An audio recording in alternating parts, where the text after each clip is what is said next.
కొల్లేరు వాసుల కష్టాలను కేంద్ర సాధికారత కమిటీకి కళ్లకు కట్టినట్లు చూపించామన్నారు దెందులూరు ఎమ్మెల్యే చింతమనేని ప్రభాకర్. కొల్లేరులో పక్షులు ఎంత ముఖ్యమో మనుషులు అంతే ముఖ్యమన్నారు చింతమనేని.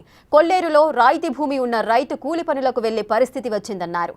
కొల్లేరు వాసులు త్వరలోనే శుభవార్త వింటారంటున్న ఎమ్మెల్యే చింతమనేని ప్రభాకర్తో మా ప్రతినిధి శివసాగర్ ఫేస్ టు ఫేస్. కొల్లేరులో కేంద్ర సాధికారత కమిటీ పర్యటిస్తున్నారు. సుప్రీంకోర్టు ఆదేశాలతో కొల్లేరు వాసుల జీవన విధానంపై వారి స్థితిగతులను తెలుసుకునే ప్రయత్నం చేస్తున్నారు. దెందులూరు ఎమ్మెల్యే చింతమనేని ప్రభాకర్ కేంద్ర సాధికారత కమిటీకి స్పష్టంగా అర్థమయ్యే రీతిలో ఆయన కొన్ని పాయింట్లు చెప్పారు. మనతో దెందులూరు ఎమ్మెల్యే ఉన్నారు. సార్, ఏంటి మీరు ఏ విషయాలను కమిటీ దృష్టికి తీసుకెళ్లారు?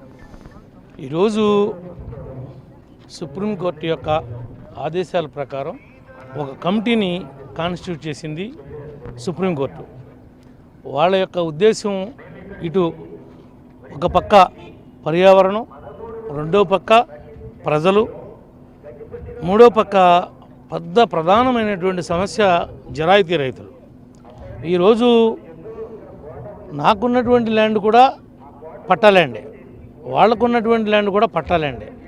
దురదృష్టం ఏంటంటే మంది కొల్లేరు సరస్సు అనేది ఒక శాంచురీగా కేంద్ర ప్రభుత్వం ప్రకటించడం, దానికి కాంటూర్ లిమిట్స్ ఫిక్స్ చేయటం, దాంట్లో వీళ్ళ పొలాలన్నీ కూడా పట్టాల్యాండ్ కూడా దగ్గరలో ఉండటం వాళ్ళ కుటుంబాలకి ఒక దురదృష్టకరమైనటువంటి సంఘటనలాగా మిగిలిపోయింది. ఈనాడు ఆస్తులైతే ఉన్నాయే తప్ప దాన్ని అమ్ముకుంటానికి లేదు, అనుభవించడానికి లేదు. ప్రతి కొల్లేరులో ఉన్నటువంటి జరాయితీదారు ఈనాడు సగటు కూలిగా మారాడు.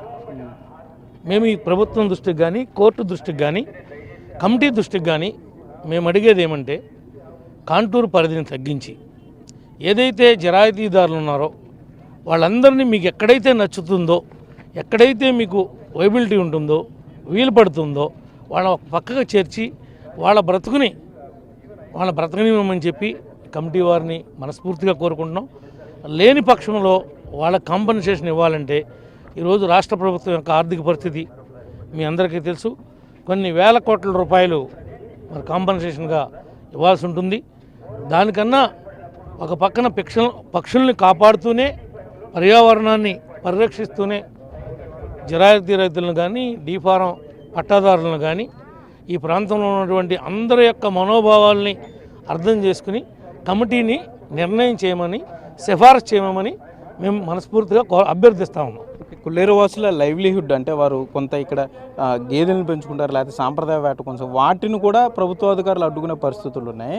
వీటన్నిటిని కమిటీ దృష్టికి తీసుకెళ్లారు. కమిటీ చాలా క్లియర్గా చెప్పింది, సాంప్రదాయ పద్ధతిలో వ్యవసాయం కూడా చేసుకోండి, ఫిషింగ్ కూడా చేసుకోండి, మీరు చేసుకుంటున్నారా లేదా అని కమిటీ వారే డిపార్ట్మెంట్ వారి ముందు మమ్మల్ని ఈరోజు ప్రశ్నించడం జరిగింది.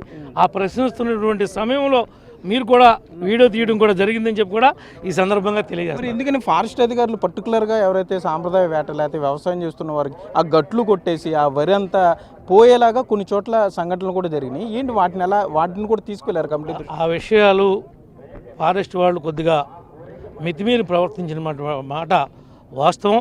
ఆ విషయంలో కమిటీ వారు కూడా మరి రైతుల పక్షంగానే సాంప్రదాయంగా వ్యవసాయం చేసుకోవాలి కదా, మీరు చేసుకుంటున్నారా, మీరు చేసుకోండి, మీకు ఏమైనా ఇబ్బందులు ఉన్నాయా అని చెప్పి కమిటీ వారే తిరిగి మమ్మల్ని కానీ, ఫారెస్ట్ వారిని కానీ ప్రశ్నించడం జరిగిందని చెప్పి కూడా ఈ సందర్భంగా తెలియజేస్తున్నాం. ఇది శుభ పరిణామం అని కూడా చెప్తున్నాం.